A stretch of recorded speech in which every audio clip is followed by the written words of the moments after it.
Morning guys. এয়া নাইনিপিতা বৰ্তমান দেৰগাঁৱলৈ বুলি ওলাইছোঁ। অকলে অকলে আহি আছোঁ আৰু বতৰটো বৰ ভাল নহয়, বৰষুণ দিব পাৰে। লাহে লাহে গৈ থাকোঁ। দেৰগাঁৱত থাকিম মই 3 দিনমান, 3-4 দিন মানে থাকিম। দেৰগাঁও থানা ৰিপৰ্ট ইয়াৰ পৰা গৈ জখলা বনাতে কিবা এটা খাই ল'ম। ৰাতিপুৱাৰ পৰা একো খোৱা নাই। গাড়ীত তেল ভৰালোঁ, গাড়ীত তেল ভৰাই কামান চামান লৈ এয়া খাই লৈ গৈ আছোঁ আৰু বতৰটো একদম বেয়া। এইটো মই মেইন ৰোডত উঠাকৈ নাই আৰু মেইন ৰোডত উঠিমগৈ। এইটো নাইনিপি কেম্পৰ পৰা ওলোৱা ৰাস্তাটো।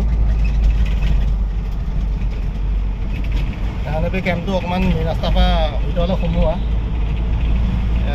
কেম্পৰ পৰা জাষ্ট ওলাই মেলি আহি আছোঁ। মেইন হাইৱেত উঠিম আৰু এতিয়া। ঠিক আছে দিয়ক, বাই।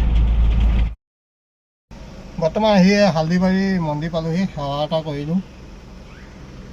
সেৱা এটা কৰি এতিয়া আকৌ পানী বটল খাই ল'লোঁ। পানী খাই এতিয়া আকৌ গৈ থাকিম আৰু পানীটো খাই থাকিব লাগে। গৰমত আমাৰ বহুত ঘাম ওলায়, কিন্তু আমি পানীটো কম খাওঁ। পানীটো একচুৱেলি আমি যিমান খাব লাগে সিমানটো নাখাওঁৱেই, পিয়াহ লাগিলেহে খাওঁ। কিন্তু পানীটো খাই থকাটো ভাল, কাৰণ গৰমত আমাৰ যিমান ঘাম ওলায় সিমান আমি পানী কেতিয়াও নাখাওঁ। আৰু পানী নোখোৱাৰ কাৰণেই আমাৰ লিভাৰৰ প্ৰব্লেম হয়, পাথৰ যে হয়, সেইটো কাৰণেই হয় চাগে।